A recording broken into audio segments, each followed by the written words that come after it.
tarde a todos. A gente vai estar dando início a essa oficina, né? Sobre o perfil psicológico da nova geração, suas forças e angústias. Como já está escrito ali no livrinho de vocês, eu sou Ayrton, sou pastor, sou psicólogo. Eu hoje faço parte do Ministério Oasis, que fica na cidade de Anápolis. O nosso trabalho é com a liderança brasileira e latina.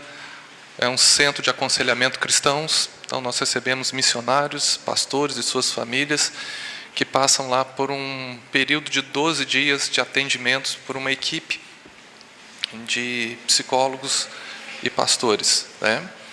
Hoje, nós somos, dentro da América Latina, nesse formato de um espaço só para esse tipo de trabalho. Nós, por enquanto, somos os únicos e sonhamos que outros venham a contribuir por causa da necessidade de ser bastante grande, né? Sou casado, tenho um menininho que daqui a pouco está chegando ali de 10 anos, minha esposa também vai estar chegando, tem 4 dias que nós descobrimos que ela está grávida, de novo, foi uma surpresa para a gente, então a ficha ainda está caindo, né?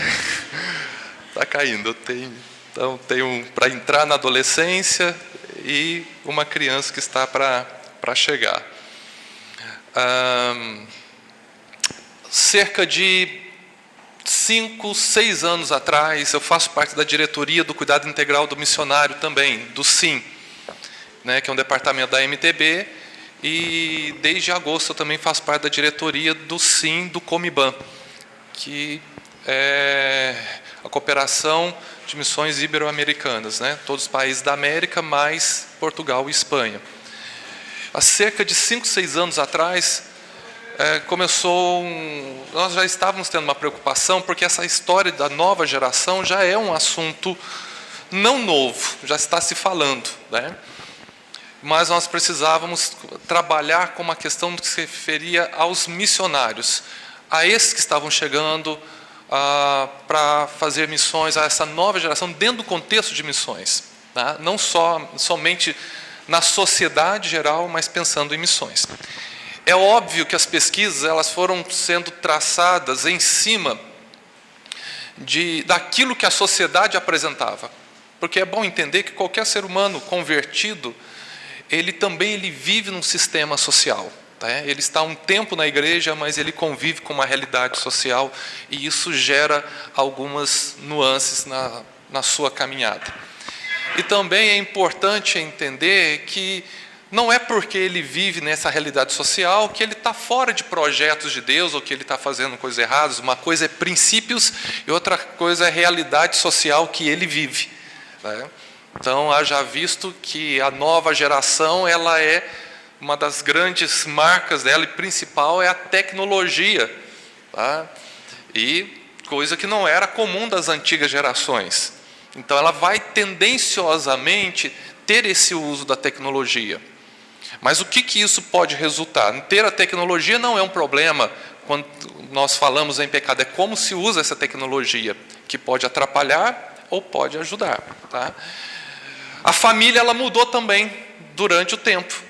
Houve mudanças na sua configuração, e quando eu digo configuração, não estou falando nessa ideia agora que estão falando que não é mais o modelo, né? A psicologia já não fala um único modelo de família, ela fala vários, né? Um homem, uma mulher, 2 homens e uma criança, 2 mulheres e uma criança. Não é nessa configuração, é no modo comportamental de estar trabalhando com aqueles que vão chegando na sua história familiar. Então nós vamos apresentar um pouquinho, vou estar apresentando um pouco para você da realidade social, como que eu preciso passar uma introdução que é bastante importante, como que é construída essa ideia de geração. Apenas uma coisa bem rápida, explicando sobre as antigas, que eu acho que é importante para vocês, e então nós entrarmos sobre a nova geração. Também tem algumas questões de pesquisa, né? Eu creio que muitos de vocês, se não todos aqui, têm ouvido falar do movimento Vocário, que é um trabalho principalmente voltado com a nova geração em questão de vocação.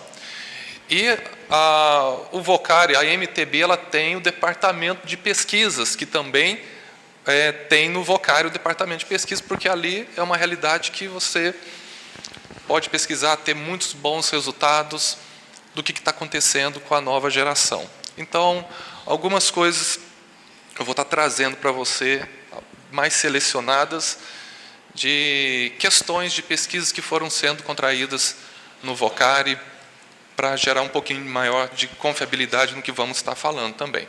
Ok? Vamos lá. O perfil psicológico da nova geração, suas forças e angústias. Tá?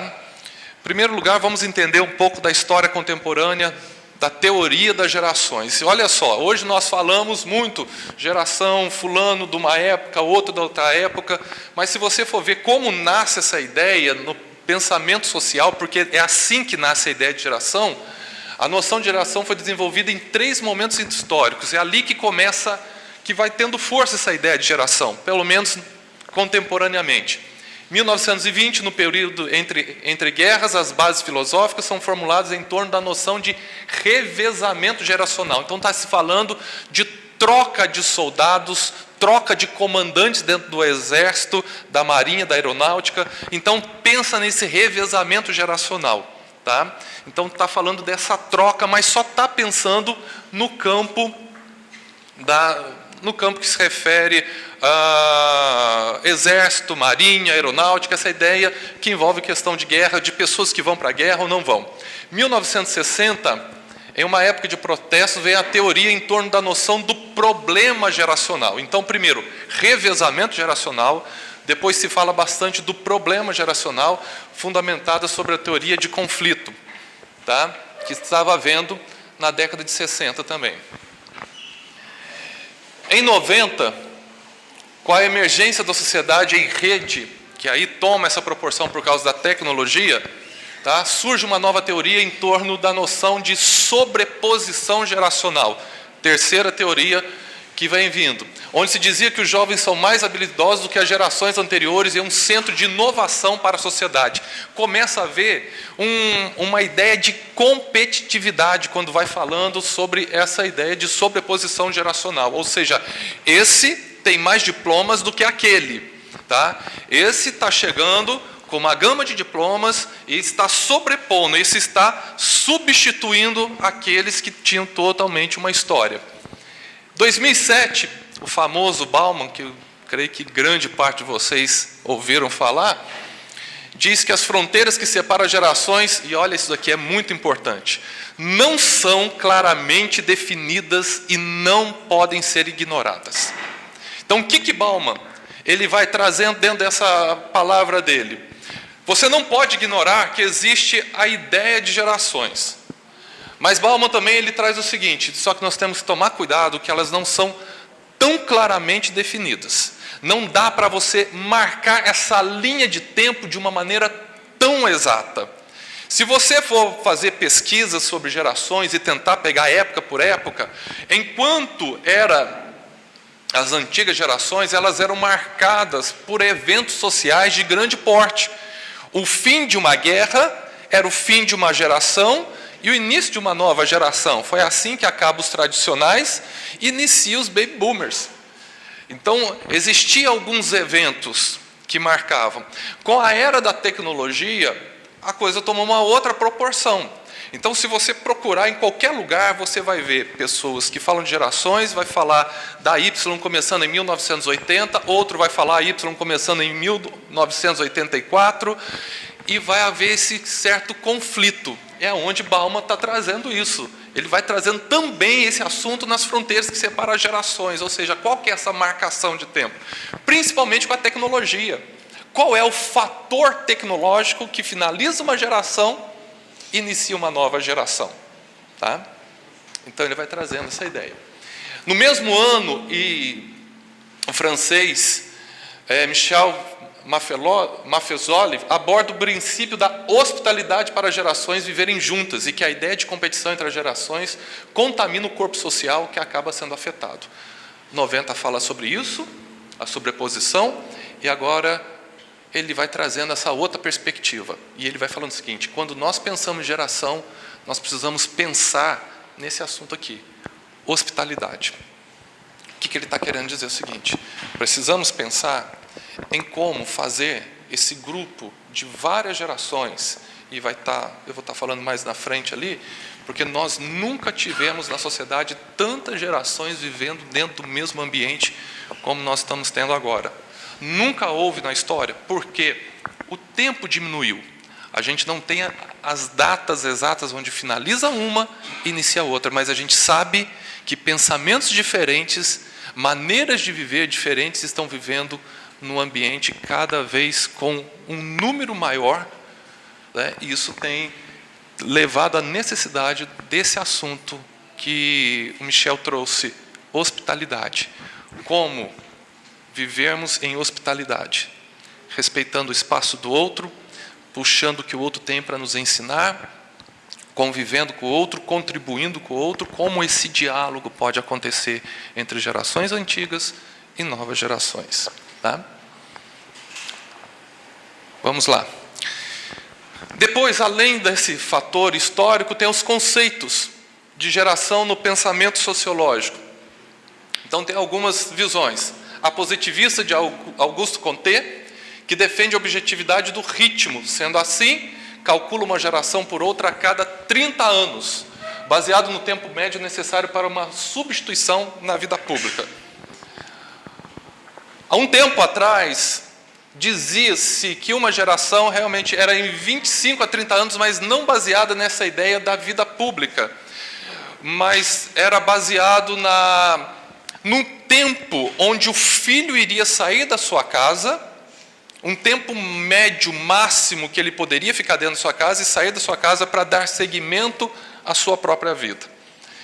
Então, muitos defendem a ideia desses 25, 30 anos também naquela ideia do seguinte, que anos atrás, antes da década de 50 e um pouco depois, o filho que ficasse em casa com 25, 30 anos, já não tivesse casado e começando a fazer família, alguma coisa não estava funcionando muito bem. Tá? Então, entendia-se que ele precisava dar continuidade. E esse casamento, para muitos teóricos, era uma nova geração que se iniciava. Tá? Essa é uma das possibilidades. A visão, historicismo de Dilthey, as gerações foram consequentemente baseadas em uma temporalidade concreta, substituída de acontecimentos e experiências compartilhadas. Então, Dilthey vai trazer essa ideia, gerações em temporalidade concreta. E aí ele vai trazer o seguinte, que as gerações são baseadas nos acontecimentos e experiências compartilhadas. Então, ele defende essa ideia. Tá? Em parte, os acontecimentos sociais, como eu disse para vocês, ele definiu gerações, o fim de uma geração e o início de outra. Só que não ficou somente nessa questão social, de acontecimentos sociais. Com a nova geração isso acabou. E era a visão que ele tinha. Né? A outra é a formulação sociológica de Manin. Através do conceito de geração, os longos tempos da história são fixados em relação aos tempos da existência humana e entrelaçados com a mudança social. Então, vamos lá. Tempos da história são fixados em relação aos tempos da existência humana e entrelaçados com a mudança social. Ou seja, quanto tempo um ser humano está vivendo e qual a realidade social que ele qual o contexto social que ele tem vivido. Essa relação, para Manin, era o que determinava o fim de uma geração e o início de outra. E as gerações, tempo histórico e identidade, por Philip Abrams. Sua intenção, e vai ser um pouco parecida dele, sua intenção foi lançar luzes sobre a íntima relação entre o tempo individual e o tempo social. E ele vai enfatizando sua filiação com registros históricos. Agora, ele vai trazer uma coisa interessante. Para Abrams, uma geração no sentido sociológico é o período de tempo durante o qual a identidade é construída a partir de recursos e significados que estão socialmente e historicamente disponíveis. Então, ele define, não só geração pela geração, mas na mente, na ideia, no pensamento de Philip Abrams, uma geração define, essa ideia geracional não está definindo identidade das pessoas, que é o compartilhamento de recursos e significados, tá, que estão socialmente e historicamente disponíveis. O que está na história sendo disponível? O que eu estou vivendo na história agora? E o que eu estou vivendo na sociedade agora? Do ponto de vista sociológico, uma geração pode ter 10 anos, ou como aconteceu nas sociedades pré-modernas, vários séculos. E aí, o que Abrams está falando? Quando ele fala essa ideia de identidade, ele está trazendo um pensamento seguinte, que é um grupo de pessoas muito grande, tendo um único pensamento. Ele está definiu identidade. E aí ele vai tentar dialogar com os tempos de hoje, podemos dizer assim, que nós estamos tendo várias identidades sociais dentro de um mesmo ambiente. Tá ok? Tá. Então isso daqui era para dar um ponto para vocês nas questões sociológicas, tá? Bem rapidamente também, deixa eu falar sobre o pano de fundo das antigas gerações. Tradicionais. Resumindo, geração que enfrentou uma grande guerra e passou pela Grande Depressão, com os países arrasados, precisaram reconstruir o mundo e sobreviver. São práticos dedicados, gostam de hierarquias rígidas, ficam bastante tempo na mesma instituição e sacrificam-se para alcançar seus objetivos. Então, os tradicionais são aqueles que vieram da guerra, nasceram durante o tempo da guerra, construíram suas realidades. E as suas realidades eram baseadas no que estava acontecendo naquela sociedade. E uma das coisas importantes que eles viviam era a questão da hierarquia. Outra característica muito forte dos tradicionais tinha a relação com a família. E muitas vezes estar preparado para deixar a família. O tradicional, a qualquer momento ele vinha com o conceito de que a qualquer momento ele poderia ser chamado para a guerra. Isso era o contexto social. E por a qualquer momento ser chamado para a guerra, ele tinha que ser preparado para deixar a família, porque ele não sabia se iria voltar e reencontrar com sua família. Tá? Essa era a ideia. No meio missionário, são os nossos famosos desbravadores. Quem são os tradicionais? Aqueles que desbravaram. Aqueles que não puderam, muitas vezes, até dar todo o tempo que a família, às vezes, precisava, porque eram aqueles que tinham que fazer tudo. Né? A gente fala que eles batiam um escanteio, corria para a área, cabeceava, fazia o gol e voltava para defender o pênalti. Eles tinham que fazer tudo, porque tinha pouco material humano. São aqueles que na igreja ou na agência missionária não eram somente líderes, eles eram os fundadores, eles eram os administradores, eles eram os pedreiros, eles eram os carpinteiros, eles eram aqueles que iriam carpir, eles iam fazer tudo. Esses eram os tradicionais. Então, eles tinham que lidar com tudo isso e era muito desgaste. Os missionários que foram para e são esses que fundaram as agências, a grande parte deles. As agências mais antigas são conhecidas por causa da história deles. Sofreram várias situações, perseguições, conflitos, rachas e várias coisas para que aquele sonho viesse a se tornar uma grande realidade. No campo missionário foram aqueles missionários que viraram e disseram o seguinte: eu estou indo para o campo com a passagem de ida, mas e se você morrer, me enterra lá no campo, né? Então, se você conversa com muitos missionários que são dessa geração, são pessoas que foram para ficar no campo, que às vezes não tinham um salário, não tinham nada. Muitos deles não tinham, o que eles recebiam não dava para se manter no campo. Foram literalmente muitos pela fé. E ali eles foram se virando, né?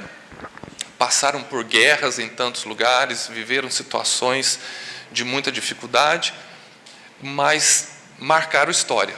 Foram os desbravadores, né? Eu lembro de uma missionária que eu pastoreei ela fez parte não só da agência que eu trabalhava quando pastoreei ela, mas também da missão Antioquia. O nome dela é Maria Pires. Eu não sei se alguém conheceu, já ouviu falar na Maria Pires, né? Então, Maria Pires de Maringá.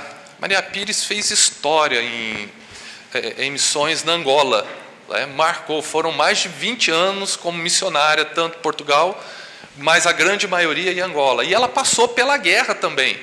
Passou, e ela era aquela que recebia os missionários, né? E era interessante a Maria Pires, porque a Maria Pires foi solteira, e a Maria Pires morreu solteira.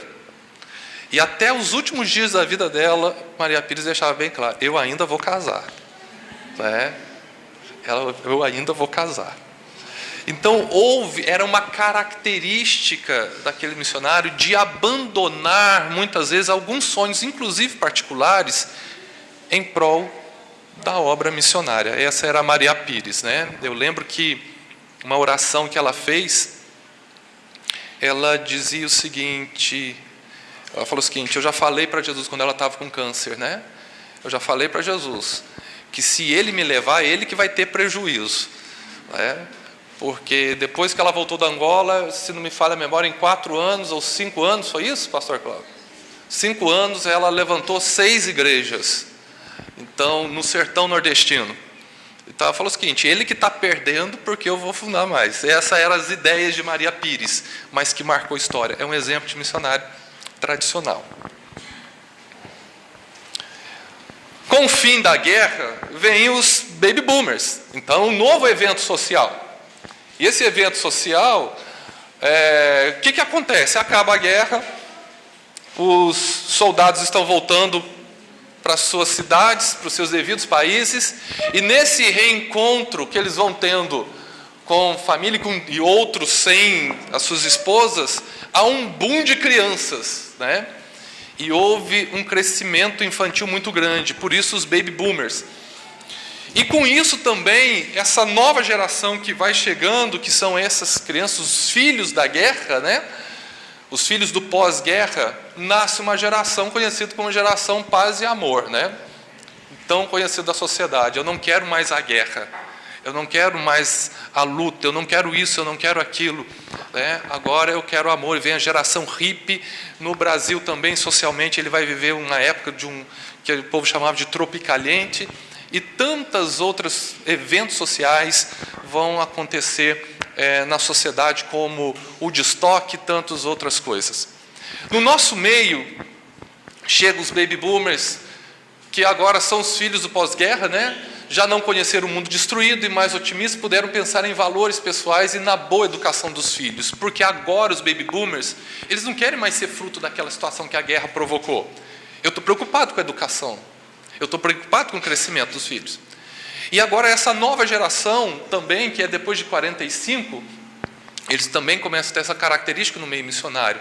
São líderes que muitas vezes querem que os seus filhos agora aprendam isso, aprendam inglês, aprendam já não sei o quê, aprendam essa outra língua. Então, há uma preocupação com o crescimento educacional dos filhos. Por causa do quê? Por causa da guerra. Há uma preocupação. Meu filho precisa ter alguma coisa em mãos. Ele precisa estar bem estruturado. Ele precisa ter uma conexão maior com a realidade. E aí tem relações de amor e ódio com os superiores, são focados e preferem agir em consenso com os outros. Se os tradicionais têm um olhar para a hierarquia muito forte, muito determinada, manda quem pode, obedece quem tem juízo, o baby boomer também tem isso, só que é o seguinte: internamente, muitas vezes ele está obedecendo, mas lá dentro está doendo. Então, é um contexto um pouco diferente. Ele continua no processo hierárquico, mas internamente ele passa pelos conflitos dele. Tá? Depois, terminando as gerações mais antigas, chega a X. Tá? Eu costumo dizer que a X é a geração ponte. Ela traz muitos conceitos das antigas gerações, ela introduz a tecnologia para o preparo para a nova geração. Nesse período, as condições materiais do planeta permitem pensar em qualidade de vida, liberdade no trabalho e nas relações. Com o desenvolvimento das tecnologias de comunicação, já podem tentar equilibrar vida pessoal e trabalho. Mas como enfrentaram crises violentas, como a do desemprego na década de 80, também se tornaram céticos e superprotetores. O que acontece com a geração X? É uma geração agora que, pensando no meio brasileiro e na igreja brasileira e no movimento missionário brasileiro, o que acontece? O Brasil, naquela época, ele trocou de moeda, se não me falha a memória, 4 ou 5 vezes. O Brasil teve cruzeiro, cruzado, cruzado novo, o RV, e eu acho que teve mais um outro, que eu não lembro agora. Eu não lembro. Eu sei que foram 5 moedas. Isso mexeu muito. Se vocês lembram, o pessoal que passou por essa época lembra muito bem que foi uma crise muito forte dentro do nosso país.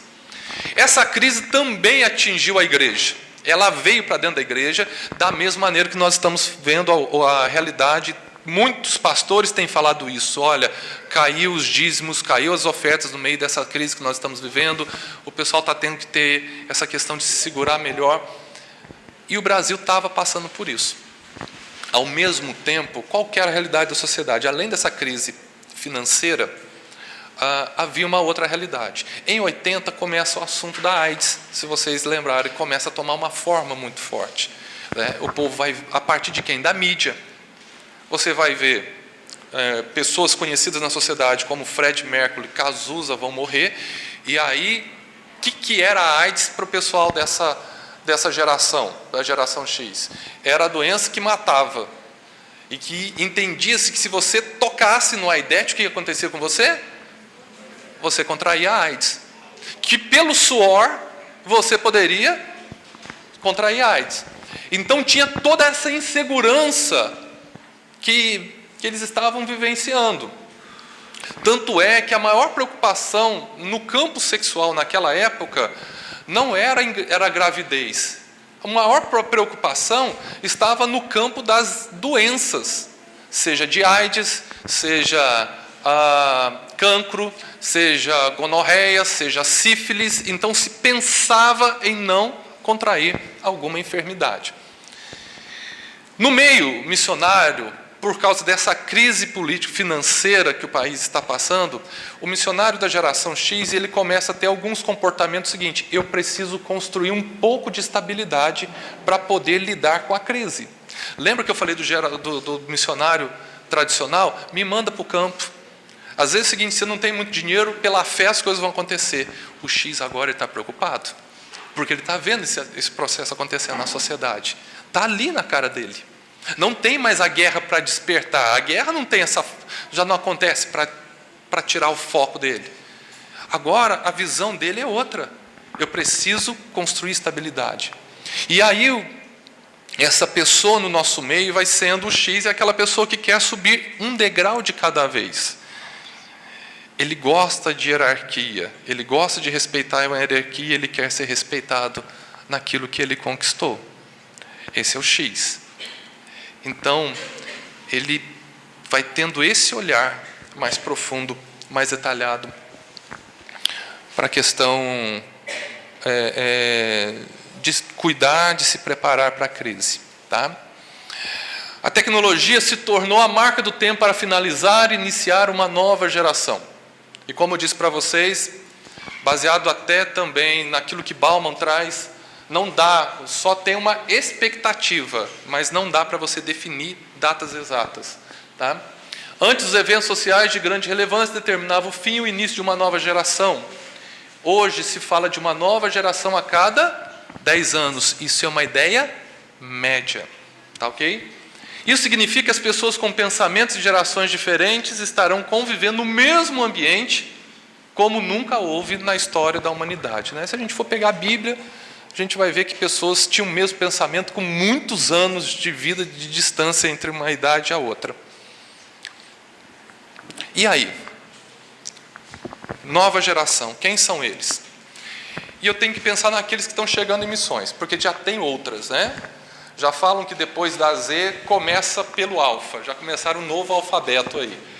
Né? Outros estão tentando ver outros nomes.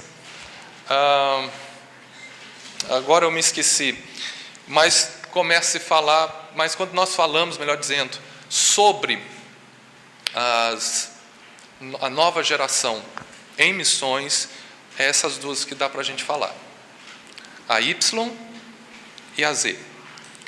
A Z, que hoje está por volta dos seus 20, 21 anos de idade. Né? A Y, que está com seus 37, 38 anos de idade. Mais ou menos essa média.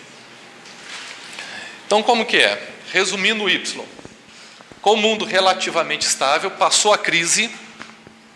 Eles crescem uma década de valorização intensa da infância, só que também chegam com internet, computador e educação mais sofisticada que as gerações anteriores. É claro, chega o computador agora, o processo acelera.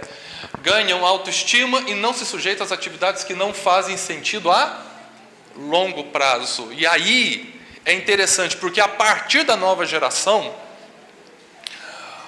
há uma mudança do longo prazo. O longo prazo ele começa a ser visto de outro jeito. Porque com as antigas gerações, o que você pensa de longo prazo? É o missionário que vai para o campo, que vai ficar 10, 15 anos, às vezes vai ficar a vida toda naquele lugar. Agora o longo prazo, para a geração Y, já é outra coisa.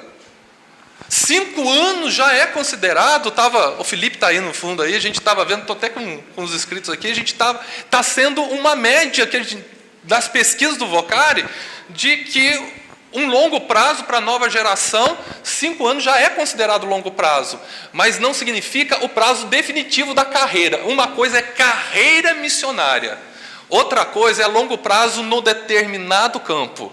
É outra situação. Como a geração nova chega com a ideia das metas, e hoje, um assunto importante que a gente está tendo que trabalhar no meio missionário, que é o debriefing, que é a conversa com aquele que está chegando do campo, e uma das coisas que nós também estamos tendo que ouvir dessa pessoa, desse missionário, desse obreiro, é o que ele está achando, porque às vezes ele cumpriu aquilo que ele foi fazer no campo dentro de 5 anos, e até então, se fosse ver anteriormente, nós iríamos pensar o seguinte: ele vai querer continuar, está satisfeito, está dando certo, em time que está ganhando, a gente não se mexe, mas quando chega e vai ter aquela conversa com ele, que ele vai abrir o coração, ele cumpriu as metas, ele fala: eu quero ir para outro lugar. O longo prazo para ele é carreira, não é lugar. Ok? Então, quando ele pensa em lugares, ele vai pensar numa média de 5 anos. Então, ele começa a ter esse olhar. Ele quer agora trabalhar com metas. Tá? Sabem trabalhar em rede e lidam com autoridade, muitas vezes como colega de turma. Mas não é porque ele tem dificuldade com a autoridade. O problema não está aí. O problema é que a rede, a ideia que a Y e a Z trabalham é uma ideia não linear. E o que é a não linearidade? É quando nós somos todos iguais. Ou seja, a gente come no mesmo lugar, sentamos na mesma mesa, seja o chefe, ou seja a pessoa mais simples que faz parte da equipe, todo mundo vai lavar o seu próprio prato, todo mundo vai comer junto, vamos ter o mesmo diálogo. Eu vou chamar aquela ideia do senhor, senhora, até diminui isso, né? É você. Então, me sinto na liberdade de brincar, de conversar com você, mas isso não significa que eu estou perdendo respeito contigo. Ela chega com essa ideia. Né? Então, isso começa a vir em alguns conflitos, muitas vezes. Em muitos lugares já era conflito. Porque fica preocupado, parece aquela ideia de que eles estão me desrespeitando. Né? Eles estão passando por cima da minha autoridade. Mas não, eles foram acostumados dentro do seu próprio lar, agora a opinar. A nova geração, dentro da sua própria casa, e lembre-se, a escola escolariza, né? Mas, segundo Mário Sérgio Cortella, a escola escolariza, a família educa. E aí ele começa a ter o seguinte: a família traz o filho para perto, e a família impulsiona a autoestima dele, e ele quer dar essa opinião, e ele vive no mundo abarrotado de coisas rápidas, porque não é só internet, micro-ondas, que mais? Tudo que pode ser um processo de aceleração do tempo, chega às mãos dele com facilidade.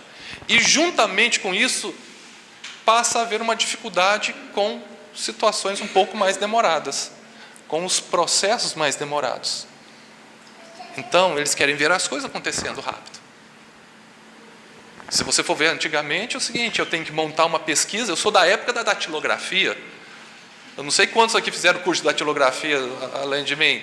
Então, vocês vão lembrar muito bem a época do ASDFG, cedilha LKJH, né? A mão já fica até encaixada, até hoje no computador. Ela já se posiciona, né? A nova geração faz assim, rápido. A minha não, tem que fazer esse processo quem fez datilografia. E você tinha que trabalhar com um cuidado enorme para você poder fazer para você poder escrever uma carta. O missionário daquela época mais antigo é o missionário que estava na Angola, preparava uma carta, mandava para o Brasil, tinha que esperar várias semanas, e ele tinha que lidar com a ansiedade, porque ia chegar no Brasil as cartas, ele tinha que escrever carta por carta à mão, não é isso? Mandava, chegava, e até responder a carta chegar de volta para ele, sabe-se lá quanto tempo. Então isso facilitava ele lidar com a ansiedade, tanto é que não falava em ansiedade. Mas chega a internet, gente. E a internet acelera processos. Começa a fazer essa aceleração do tempo. E essa aceleração do tempo, ela promove uma coisa que é a ansiedade, que hoje é o novo mal do século. Nós iniciamos o século falando o quê? Que o mal do século era depressão. A psicologia agora, de 4 anos para trás, 4 anos para cá, tem falado de ansiedade como o novo mal do século. E o que acontece com tudo isso? Como eu disse, mexe a ansiedade, nível alto de pânico muitas vezes, é isso que muitas vezes pode chegar para a gente. Pessoas com comportamentos hiperativos, não estou falando de TDAH, de transtornos, mas comportamentos hiperativos e várias outras coisas que vão acontecendo. Tá? Mas tem a outra geração aqui, geração Z, resumindo para vocês. Nasce no auge do debate sobre a AIDS, que é onde eles chegam. Agora a AIDS, o que fala da AIDS? A AIDS tem o remédio, tem isso, tem aquilo. A AIDS para a geração Z já não é um grande problema, como era para X. Tá? E a guerra e a queda das torres gêmeas. Hoje estão entrando na maioridade, era digitalizada. E aí que está a força da Z, porque com ela o mundo, se com o Y chega a internet, com o Z chega o mundo online. Ou seja, já não há distinção. Ou seja, eu posso, na rua, onde eu estiver, eu posso estar conectado com o mundo. Eu estou conectado com o mundo aonde eu estiver. Eu não preciso estar num lugar específico, na minha casa ou nisso. Cada vez tem aumentado mais essa situação. A gente até brinca sobre a geração Z, né, que você quer ver eles tremendo, tendo crise de abstinência quando não tem internet funcionando. Né? O que na época dos antigos, quando chegavam, por exemplo, eu chegava na casa de alguém, a primeira coisa que eu falava, me dá um copo d'água. Né? Chega a Z, a primeira coisa que ela pergunta, acenda o Wi-Fi. Né? Deixa a água de lado, me dá só acenda o Wi-Fi que está muito bom. Características que vão vindo com ela. E é sobre essas duas aqui, gente, que nós podemos ter um olhar mais detalhado. Tá? E essas duas gerações, Y e Z, elas chegam numa realidade mundial em que a nova geração, que elas têm vivido. Né? E qual é a realidade principal da Y e Z? Eu não pontuei tudo, eu coloquei alguns pontos importantes, pensando literalmente em missões. Qual a realidade? Terrorismo. Nunca se falou tanto em terrorismo quanto se fala na época dessas gerações. Catástrofes. Depois da primeira forte, né, que foi o tsunami na Indonésia, nunca se falou tanto em catástrofe em outras gerações como tem falado nessas gerações. Crises políticas e financeiras que agora tomam uma proporção novamente forte, que atingiu o mundo. Né? Refugiados se tornou uma realidade também, um assunto fortíssimo para a nova geração. Não se falavam tão forte nas antigas. Crise de identidade sexual. É nesse mundo missionário que eles estão chegando. Nessa crise de identidade sexual. E eu não estou falando só de homoafetividade, eu estou falando de várias outras crises. Tem uma pesquisa aqui, Depois eu vou ler para vocês alguns pontos da pesquisa do Vocari, que eu não consegui passar para o computador a tempo, mas para vocês terem ideia, tem um percentual alto sobre preocupação. 25% dos entrevistados, se eu colocar a homossexualidade, vamos para 26%, arredondando. Cerca de 26% acredita que sua maior luta contra o pecado está na área sexual. É a nova geração. 1/4 da nova geração vê a sua maior luta contra o pecado na área sexual. Isso agora colocando juntamente a questão da homoafetividade.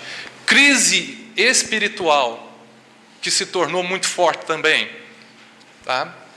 Essa ansiedade muitas vezes tem atrapalhado, tem mexido. Também tem uma pesquisa sobre isso aqui. Depois eu leio para vocês as pesquisas, vai ficar mais fácil do que ficar procurando aqui. E o cuidado com o meio ambiente. Eu confesso que na minha geração não se falava praticamente em meio ambiente. Não havia essa preocupação. Eu sou geração X. Mas já começou a fazer parte da geração Y e da Z a preocupação com o meio ambiente, falar sobre esse assunto.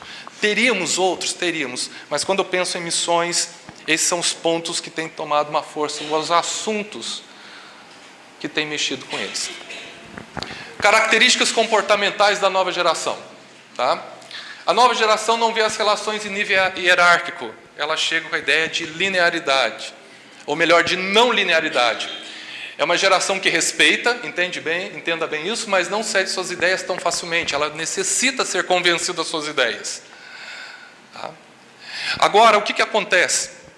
Há uma gana de informações que chega para a nova geração. Há uma gana de informações.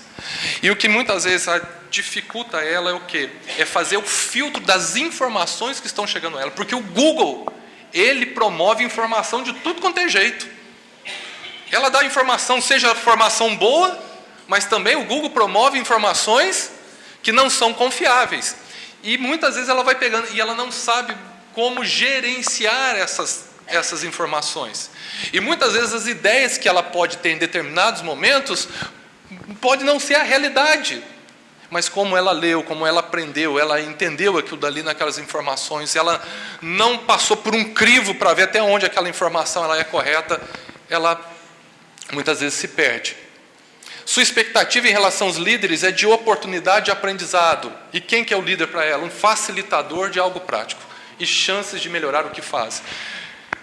A palavra discipulado é uma palavra importante para a nova geração. Eles necessitam do discipulado. Eles necessitam de um discipulador. Precisam de alguém que caminhe com eles. E eles gostam disso. Eles querem isso. Eles necessitam disso. Se você for trabalhar dentro de uma perspectiva de pesquisas, você vai ver que uma grande parte, a grande maioria deles tem essa necessidade de alguém que possa andar, que alguém que possa orientá-los e direcioná-los. Mas eles querem ver a coisa acontecendo. Eles querem ver a coisa acontecendo. Eu falo o seguinte, se tem uma coisa que você quer acabar com a nova geração, é quando ele vai falar com você de um assunto e você vira para ele e fala o seguinte, vamos orar. Gente, para quem é ansioso, isso acaba. Vamos orar, tá? Vamos orar até que dia? Vamos orar até que mês? Vamos orar até que ano? Quando? Até onde vai a nossa oração? Então, é aquela coisa, vamos orar até amanhã. Ufa, bom, então amanhã vai ter um resultado dessa oração. Até semana, pronto, houve uma marcação de tempo. Isso ajuda bastante.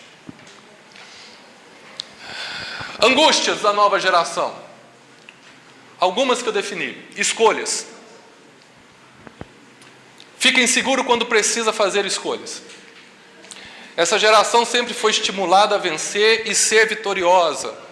Tá? A família estimulou. A família trouxe palavras de afirmação para ela. Porém, não foi preparado para derrotas, perdas e frustrações. Isso foi uma coisa que não houve tanto preparo. Como fazer escolhas significa perder alguma coisa, o jovem de hoje evita tomar decisões.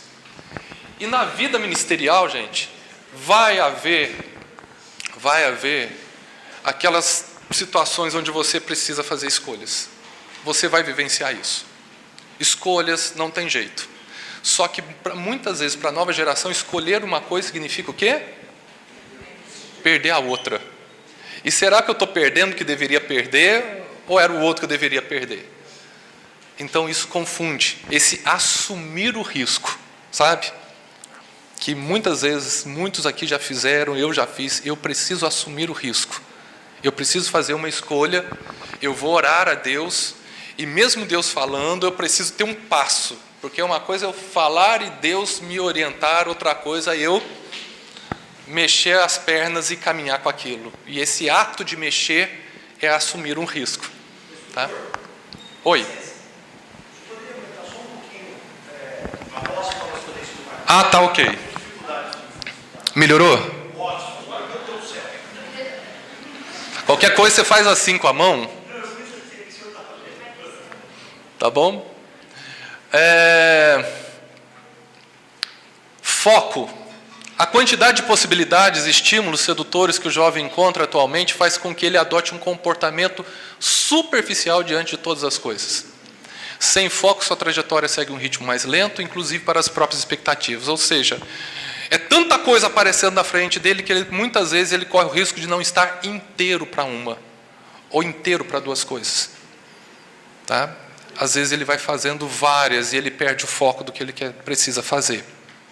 Sabe aquela coisa que você tem, as pessoas quando olham para você e falam o seguinte: quando eu olho para você, eu vejo tal ministério. Quando eu olho para você, eu vejo isso em você, que é aquilo que você apresenta como seu cartão de visitas. Esse foco, essa característica, muitas vezes, é uma luta que a nova geração enfrenta. Porque são várias coisas. É interessante que no AS nós temos um teste de dons. E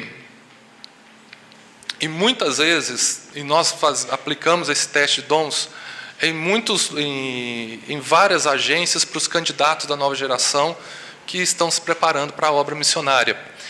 E no meio de tudo isso, o que acontece? Você consegue identificar quais as características, quais os pontos fortes de dons que a pessoa vai usar mais, que pode esperar evangelismo, ou aquilo outro. E muitas vezes a gente vê o seguinte, eu até brinco com alguns, falo assim: rapaz, eu estou diante de Jesus Cristo aqui na minha frente. Porque a tabela são 30 dons, e quando eu olho os resultados, eu falo assim: gente, você faz tudo isso daqui, mas como que você faz esse monte de coisa ao mesmo tempo? Como que você dá conta de tudo isso? Ele faz, ele vai pegando tudo, só que às vezes ele se torna um candidato a burnout, a esgotamento muito cedo. Daqui a pouco ele não está dando conta do recado. Daqui a pouco ele está pifando, daqui a pouco ele está tendo surto. E aí, isso confunde a mente dele, porque ele tem um surto, daqui a pouco ele já pensa também que não tem chamado nenhum, que não tem ministério nenhum. Na verdade, ele só não está tendo foco. Tá? Então, aí vem uma necessidade que vai ser falado lá na frente também, que é o mentoreio. É uma geração que precisa, mas ela quer o mentoreio. Esse lado também é bom. Porque ruim é quando você entende a necessidade do mentoreio, mas o outro não quer. E ela quer. A nova geração é não linear, eu já falei para vocês, uma geração que não é apegada à hierarquia, a subir degraus um após o outro, ela quer ver um negócio rápido. Tanto é que muitos seminários já começaram a fazer algumas contextualizações, não sei se vocês observaram isso. De 4 anos, passou para 3 anos, o bacharel começou a ter o curso online, em 1 ano você pode formar isso, começou a tentar facilitar. Parece que é como se sentisse um pouco espremido com essa ansiedade, esse anseio das coisas virem rapidamente. Oi? Exatamente. Vive a mobilidade por causa das redes sociais, pois tem contatos com o mundo todo e acredito que através desse meio novas oportunidades aparecerão. Os processos precisam ser rápidos e não gostam de ficar em uma mesma posição durante muito tempo. Ou seja, vamos falar disso aqui? Para você chegar em tal lugar, você quer ir para tal país, você precisa disso, disso, disso, disso e daquilo. E isso você vai gastar tantos anos para você chegar lá. Gente, isso dói. Isso dá crise muitas vezes. Porque tem um caminho mais curto para isso. Tá? Principalmente quando nós falamos de países mais fechados. Você sabe muito bem que a tendência é que o preparo precisa ser mais consistente, com mais força, com mais cuidado. Tá? Mas essa aceleração do tempo, muitas vezes faz com que eles, se pudessem pular processos, muitos iriam fazer.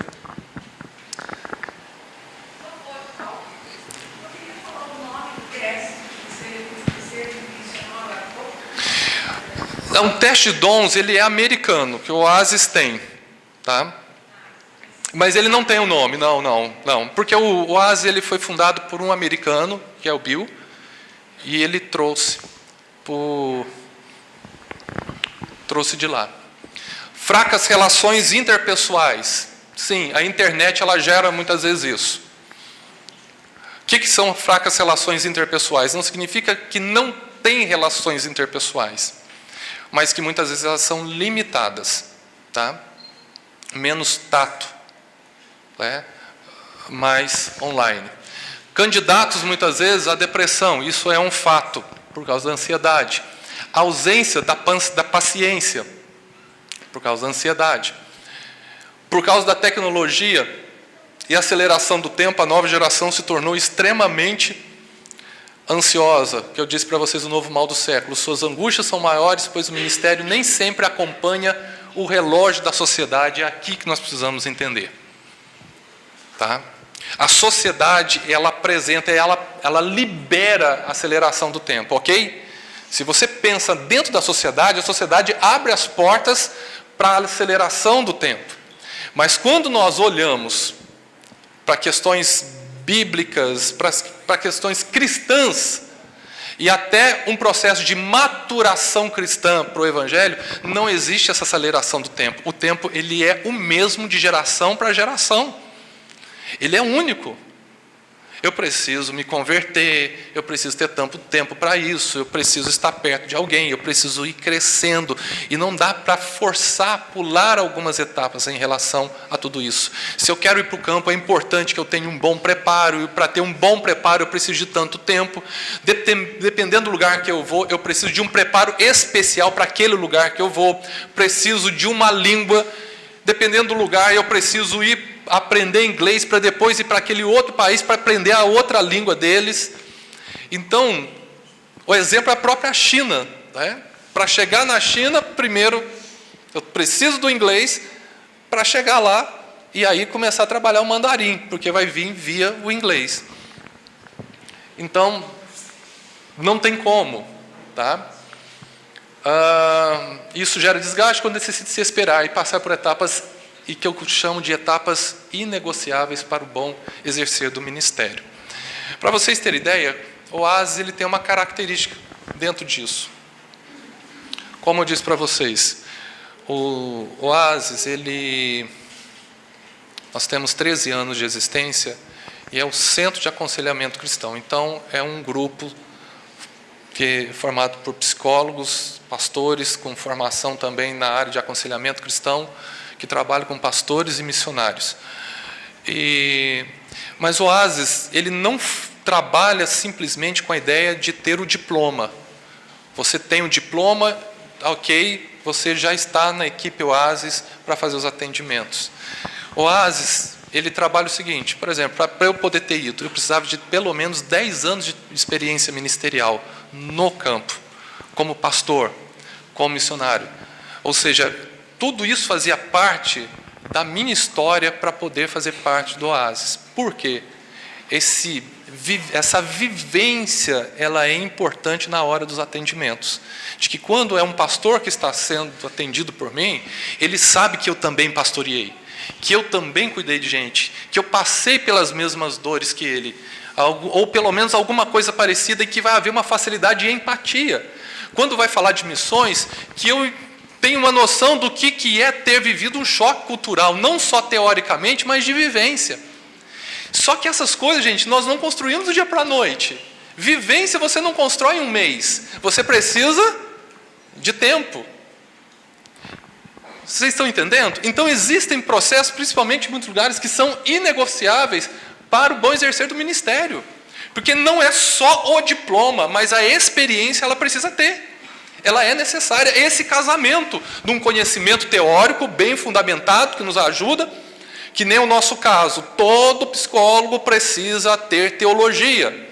Não é só o psicólogo cristão, precisa ter teologia. A teologia é o filtro que nós teremos para os conhecimentos psicológicos passar. O que da psicologia passar pelo filtro, ok, o que não passar não é aceitável. Mas quem nos dá essa base é a teologia. É ela que diz o seguinte: isso daqui da psicologia em nenhum momento está atrapalhando a teologia. E isso vai conflitar com a teologia. Ou seja, entre o pensamento psicológico secular e o pensamento bíblico teológico, o que eu tenho que ficar? Com o bíblico na hora do conflito. Só que para ter tudo isso, gente, é tempo. Então, essa ansiedade pode fazer com que pessoas queiram acelerar. E no campo missionário, etapas são inegociáveis. Com o aumento dos pais no mercado de trabalho, da família, né, e ausentes em casa, a nova geração, muitas vezes, principalmente pensando na última, a Z, vive uma ausência de pertencimento, gerando, consequentemente, um sentimento de orfandade. Da Z para cá, principalmente de uma determinada época da Z, começou a acontecer muito disso, dos pais irem para o mercado de trabalho. No meio ministerial também começou a acontecer dos pais se envolverem de tal maneira, com tanta força no ministério, que começaram a ficar distantes de casa e do tempo com o filho. O que aconteceu nisso daí? Ou seja, eu tenho os pais, mas ao mesmo tempo eu não os tenho. E isso gera uma insegurança incrível, né? Que a gente fala de falta de pertencimento. Eu tenho um pertencimento teórico, mas não real. E quando eu começo a ter dificuldade com pertencimento, começa a cair um outro problema, que eu entro no que nós chamamos de orfandade. E que hoje o termo usado é órfãos de pais vivos e dentro de casa. Que começou a acontecer. E por que aconteceu também? A televisão facilitou, a mídia facilitou, a internet facilitou, ela se tornou meio que uma babá eletrônica deles. E que nunca vai substituir a presença, o relacionamento com o filho ou com a filha. Então a nova geração, muitas vezes, ela está chegando sim, gente. Principalmente a Z, chegando muitas vezes órfão. E aí o que acontece quando nós pensamos em um órfão? Guarde bem aqui, líder de agência e líder de igreja. Ele vai gerar essa expectativa, essa compensação dentro da igreja ou dentro da agência. Faltou paternidade em casa, eu espero que o líder faça esse papel para mim. Eu olho para o líder como meu pai. Eu olho para a agência também com essa função familiar para mim. Eu olho para o meu pastor como esse pai. E aí começa a vir os choques. Porque lá na frente, quando o líder toma uma determinada posição e que ele sente que não é paternidade, ele leva um susto e ele se sente abandonado de novo. Quando seria algo comum acontecer aquilo dali. Aquela chamada de atenção. Então, esse assunto da orfandade, ela é importante nessa época de angústia. Tá? Compensação tem sido uma questão muito forte nos dias de hoje. Ou seja, faltou lá em casa, eu vou procurar em outro lugar para substituir. E eu procuro na agência, eu procuro no meu líder, eu procuro no meu pastor, eu procuro em fulano de tal para fazer o papel de outra pessoa. E isso não ajuda. Nós não conseguimos. A melhor maneira, que eu costumo dizer é o seguinte: nós precisamos fazer essa aproximação familiar. Tá? Aí, quando não tem pai, nós precisamos ver o que aconteceu. Tá? Qual é a situação? Não tem pai porque o pai morreu? O pai morreu, peraí. Aí nós estamos pensando de alguém que substitui, porque é uma morte. O problema... Isso, esse o pai abandonou que é duro. Porque quando o pai morre, eu entendo através do luto, morreu, não tem como mesmo. A facilidade de gerenciar isso é muito maior. Esses dias eu li um livro, tem um tema assim, discipulado na forma de paternidade. Uhum. O discipulado ele é importante. Discipulado na forma de paternidade. O discipulador ele não é pai, mas o relacionamento que ele tem com o seu discípulo é como fosse o pai, por ele sofrer o orfanato. Sim, deixa eu te falar, Alexandre, isso é muito legal. Só que é o seguinte, nós não sabemos quem que é a outra pessoa que está diante da gente. Porque é o seguinte, eu quero discipular, por exemplo, eu vou pensar aqui, eu quero discipular você, você tem essa dificuldade, eu posso estar chegando com uma intenção, mas psiquicamente, você, mesmo tendo essa ideia, mas psiquicamente é como se eu atingisse alguma área que mexe com a necessidade de paternidade em você. Só um minutinho. Tá? E aí você começa a fazer o processo de transferência, na verdade, né? E eu posso fazer até de contra-transferência. Tomar cuidado também, né? Tipo, eu estou falando com as meninas, você acaba entrando numa dependência emocional. Você acaba fazendo a pessoa ser dependente de você, em vez de entrar no processo de discipular. Tem que tomar muito cuidado. Sim, a gente precisa trabalhar esse limite. Mas nós estamos tendo isso. É uma realidade, eu não sei quantos líderes de agência eu tenho aqui, pessoas que fazem parte de agências. Tá? Sim. Eu estou estudando uma matéria chamada psicoteologia. Psicoteologia, isso é... Eu tenho escrevido muito sobre paternidade, estudado sobre muito paternidade, estou escrevendo muito sobre paternidade, porque o meu ministério na igreja exerce muito paternidade. Sim. Entendeu? Por isso que eu fiz essas perguntas, porque no meu ministério na igreja, nós vivemos isso. Tá, deixa eu tentar desenhar aqui, mostrar aqui alguma coisa, mais ou menos aqui. Não sei se vai dar para vocês entenderem o que eu vou tentar fazer. Tá? Essa bolinha aqui é vamos pensar que é o indivíduo da nova geração. Tá? Nós somos uma cultura judaico-cristã, certo? Então vamos tentar situar num desenho, num gráfico. Numa cultura judaico-cristã, o pai, ele tem autoridade. Vamos colocar ele do meu lado direito aqui como função de autoridade. A mãe,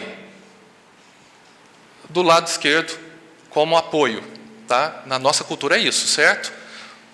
O líder da casa é apoiadora. Ambos perto um do outro, significa que estão juntos, pensando juntos. E o filho, na frente dos dois, sendo projetado para o futuro. Ok? Porque nós não projetamos o filho para o passado, porque senão nós estamos querendo que resolva a nossa história de vida. Tá? Nós projetamos para o futuro para dar seguimento. O que está acontecendo em muitas agências missionárias? Muitas não, todas que eu participo, a gente sempre tem, porque quem chega para você, queira ou não, enxerga as suas histórias de vida, nós não temos como fazer seleção disso. Então, muitas vezes você encontra, aqui, na verdade, o filho aqui, a mãe aqui, o pai aqui. Muitas vezes você encontra o pai aqui, a mãe aqui, o filho aqui. Tá? E isso aí quebra um princípio chamado de ordem. Tá? Quebrou a ordem, como diz a nossa bandeira aqui, vamos pensar, vamos fazer essa ideia aqui, falta progresso. E gera, sim, vários problemas de ordem emocional, porque a identidade do indivíduo é formada até os 20 anos de idade, essa é a média, pensando em infância e adolescência. Essa é a média de identidade que é formada. Tá? E ele vai pegando essas configurações. Tá? Nessas configurações, ele vê o pai longe dele, ele está sendo órfão de pai. Tá? Ele vê a mãe tentando, às vezes, fazer o papel de esposa dele, ou casando com ele, muitas vezes também traz outros conflitos. E tantas outras configurações que a gente pode ter, como o filho longe ou o filho voltado para os pais, que os pais não deixam ele olhar para o futuro. Isso aí é a gente estar perto. E uma das coisas importantes do discipulado, em primeiro lugar, acolhimento, isso é fato. Vamos acolher. Vamos entender essa história. Vamos entender a configuração familiar dele. Gente, porque, como eu disse para vocês, inclusive, a palavra ética, quando ela nasce no grego, ela nasce de ethos, que significa, um dos significados principais é do lar. Ou seja, a ideia da construção familiar começa ali. E aí, no meio de toda essa questão, essa configuração familiar que está disfuncional, nós precisamos pensar algumas coisas aqui. Primeiro, eu não vou substituir o pai, porque vai virar compensação, vai virar transferência, e se eu não tomo cuidado, daqui a pouco virou contra-transferência, eu também entrei no mesmo embalo. Tá? Isso já é uma questão. Segundo, o que fazer, além de acolher ele? O que dá para ser feito nessa família? Pai vivo, dá para aproximar? Dá para construir essa relação? Ainda dá? Dá para tentar ajustar isso? Olha, não dá, porque o pai não quer ver. Aí eu vou usar uma palavra muito pesada para muitos que ficam revoltados, mas eu tenho que pensar em cristianismo. Aí eu penso na única palavra que me sobra, que se chama gratidão. Gratidão não pelo comportamento que tiveram comigo, mas gratidão pela vida que me deram. Aquele indivíduo cheio de falhas, que errou sim, falhou comigo, e eu não estou eliminando nada disso, ele me deu a vida. Vocês estão entendendo isso? Tá. Está falando num contexto missionário, né? Que principalmente nós precisamos ter princípios bíblicos formulados nele. Eu trabalho num contexto missionário e trabalho também no contexto das escolas com crianças. A pergunta ou a dúvida que eu quero deixar é o seguinte: pegando Mateus 6, quando Jesus ensina a orar, o Pai Nosso, aí a gente começa a olhar hoje que a maioria das pessoas tem problema com o Pai. Sim, e transfere para Deus também. Então, Isso é muito comum. Uma frieza espiritual muito grande. Sim. E assim, a Bíblia em nenhum momento ela fala para que a gente ame os nossos pais, mas nesse processo que você falou de gratidão com honra. A Bíblia fala de honrar pai e mãe. Honrar pai e mãe. E aí entra no processo de gratidão, porque hoje, com essa geração Z, nós ensinamos nossos filhos, nós queremos ser amados pelos nossos filhos, e nós temos que ser honrados pelos nossos filhos, para que a igreja tenha os missionários saudáveis. Chegando lá, se eles aprenderam a honrar pai e mãe, mas isso aí já é uma homofobia. A gente não vê isso, a gente vê pai querendo ser amiguinho de filho e não ensinando ele esse processo de honra. Eu falo isso, que eu trabalho no campo missionário, eu trabalho dentro de escola, e já não é as pessoas que nós estamos alcançando são machucadas com quem? Com o pai. Então, nós montamos na escola uma estrutura de entretenimento e pregamos o evangelho. As crianças que dão mais problemas são os filhos do divórcio. Aí você vai ver aonde é que está esse caos, né? Na ausência do pai, na falta de comando, e em pais que são pais de presente, não são pais de presente. Sim. Como, eu sei que não vai ter a receita do bolo, mas o que a gente consegue fazer para conseguir lidar melhor com isso? Com essa primeira coisa, falar em honra hoje, para essa geração que você está falando, Z, é como se fosse uma ofensa. Tamanhos são assim, os machucados que a nossa geração lá, X e outros, causaram nos filhos também. De repente você olhar mais para a missão e esquecer que essa missão ela é plena, né? Você cuida da sua casa, dos seus, e aí você consegue ir alcançando. Mas pouquíssimas pessoas conseguiram isso. Como lidar com isso hoje? Quando você está no campo missionário, você está mexendo com essas pessoas. Eu acredito de novo muito no discipulado, nesse andar junto. Porque o andar junto, gente, na psicologia a gente tem um termo que a gente chama de rapport. O rapport é o vínculo que a gente consegue construir com o nosso cliente. É um vínculo de confiança. E quando nós trabalhamos nesse rapport, nesse vínculo que vai vindo do discipulado, a pessoa começa a se abrir para a gente. Ela começa a colocar, e ela começa a liberar a compreensão das coisas. Nós não temos fórmulas gigantescas, não tem. Eu não posso bater e virar e falar o seguinte: esquece teu pai, porque a gente está quebrando princípios bíblicos. Me preocupa, confesso para vocês, me preocupa de tudo que eu vejo hoje nos atendimentos, essa história de substituir Deus pelo pai terreno. Deus, não é função de Deus substituir. E outra coisa, deixa eu explicar. Às vezes a gente faz, não, mas Deus vai substituir a ausência. Aí você sabe muito bem que muitas vezes Deus dá um aperto na gente, é ou não é verdade? Muitas vezes Deus dá, e quando dá esse aperto parece que às vezes a pessoa fala, tá vendo, Deus também me abandonou. Já ouvi de novo, já ouvi muitas vezes essa palavra. Pastor, não seria uma sequência? Paternidade biológica, ministerial na igreja e espiritual? Sim, é uma sequência, sim. Mas a principal... Se você tiver uma maturidade dentro de casa, ele vai reconhecer Deus como Pai. Com certeza, vai facilitar. Só que vai ser um reconhecimento saudável, Alexandre. Todos nós sabemos que o Pai fala mais não do que sim. Com certeza. Saudável, sim. Fala mais não do que sim. O não ele é importante, porque o não está falando de limites. O sim está falando de aceitação. A criança ela precisa dos dois para se desenvolver. Agora, o que nós precisamos pensar é o seguinte: esse indivíduo, esse missionário, talvez ele não vai conseguir ajustar essa história com esse pai. Essa história de ter a presença dele. Mas ele pode trabalhar internamente dentro dele. E esse lado interno dele é entender, reconhecer a importância, qual a importância desse pai na vida dele. Entendeu? Ele vai lidar lá no campo missionário. Sim. Então eu conheço várias pessoas, eu conheço muitos missionários que resolveram suas histórias, mesmo com pais distantes. E hoje não tem a presença deles, mas consegue trabalhar esse princípio da gratidão dentro deles. E eles conseguem não compensar nos filhos, porque a tendência é essa: o meu filho vai tentar compensar a história. Eles conseguem ter uma nova história com o filho. Tá? Esse finalzinho é o processo do perdão. Sim. Na verdade, o final das contas é essa. Estamos falando de gratidão, estamos falando de perdão, e são princípios básicos nessa história. E ele é curador. A palavra, eu gosto de uma frase de Fábio Damasceno, não sei se alguém já leu o livro dele, alguns livros dele. Tem um livro dele chamado Psicologia do Perdão. E nesse livro ele fala que perdão é uma perda muito grande, né? Então, e eu acho ele uma grande autoridade nesse assunto, tá? Quem? Eu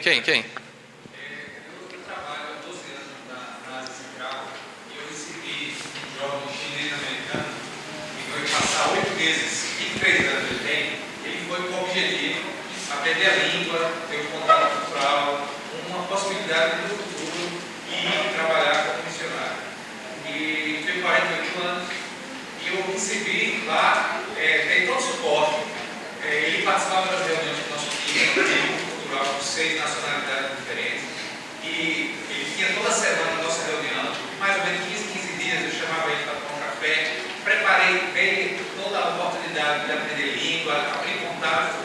No final desses 8 meses, eu tive uma conversa de briefing com ele para saber como é que foi e tal, e a conversa que eu fui descobrir depois no final do meses, essa ideia que ele queria que eu encontrasse com ele toda semana, que eu tomasse café com ele toda semana, que cada um da nossa equipe convidasse ele para as casas.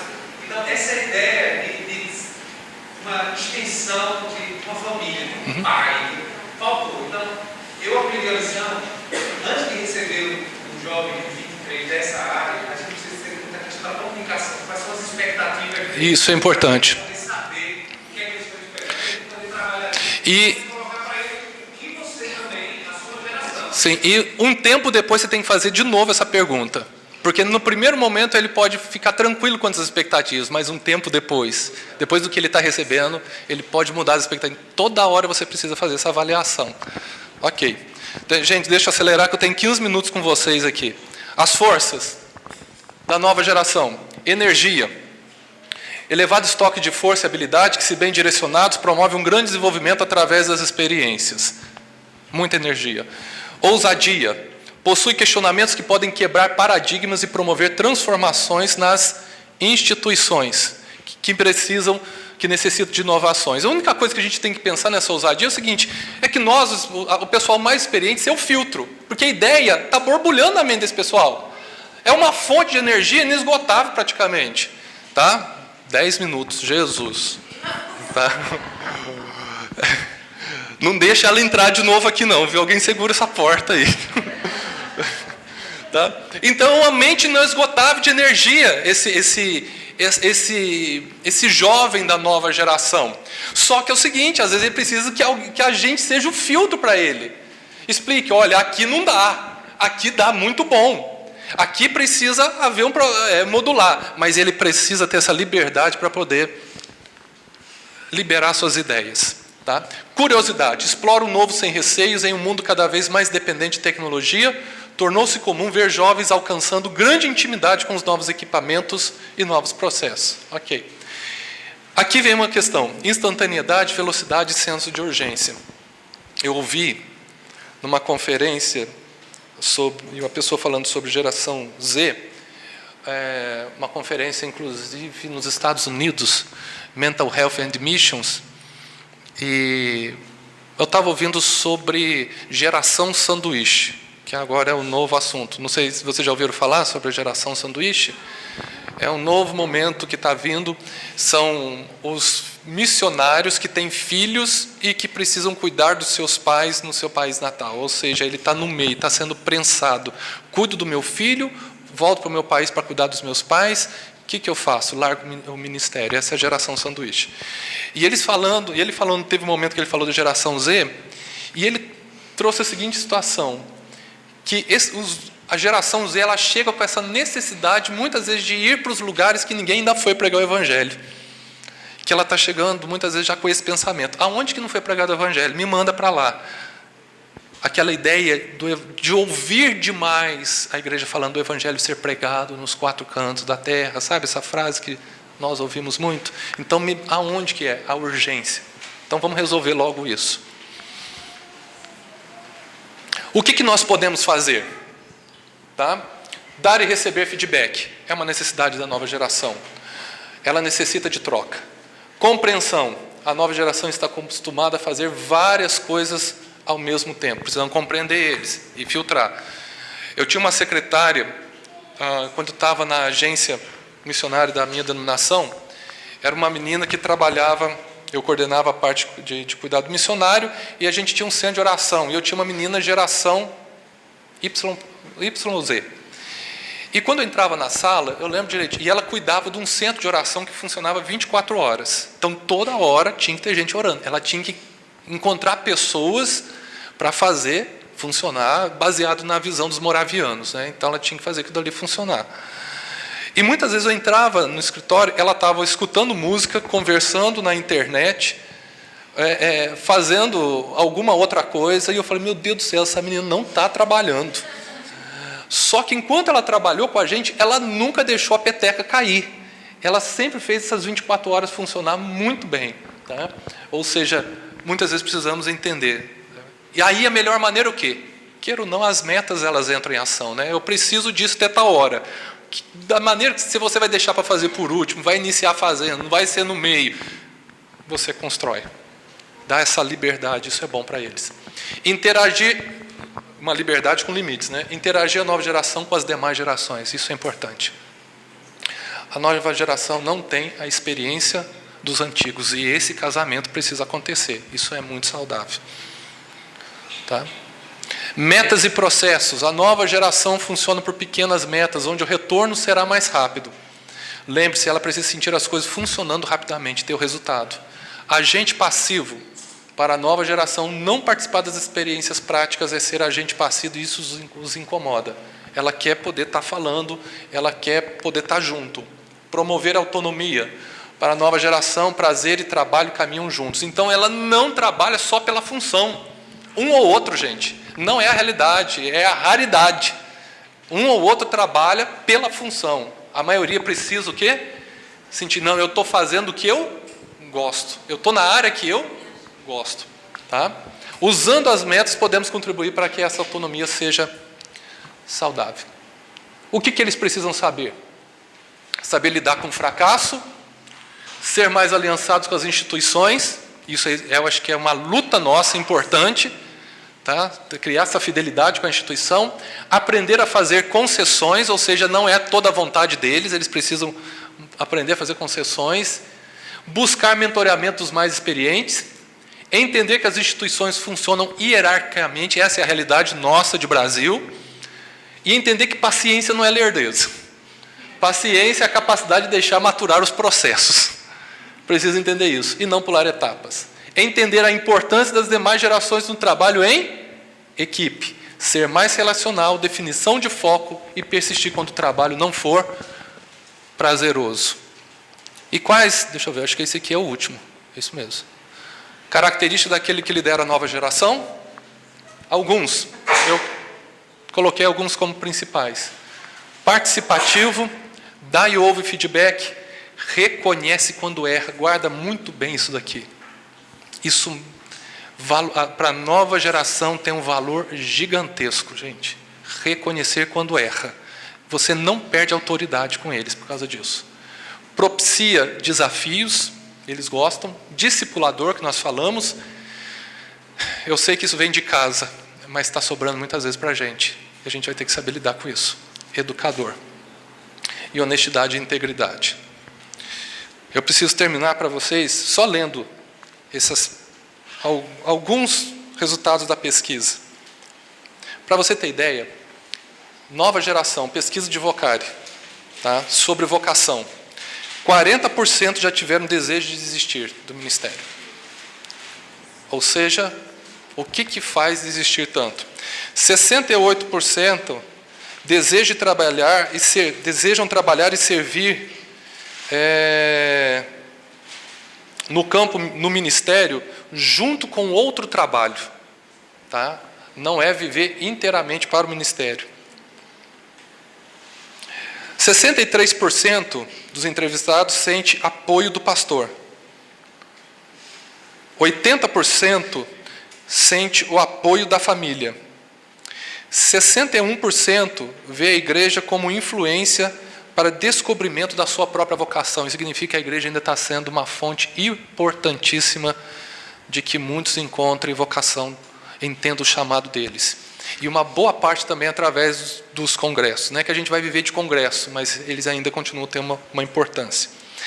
75% sente acompanhamento vocacional por pastores e famílias, sente que são acompanhados. Olha só, eu estou sendo acompanhado, 75%.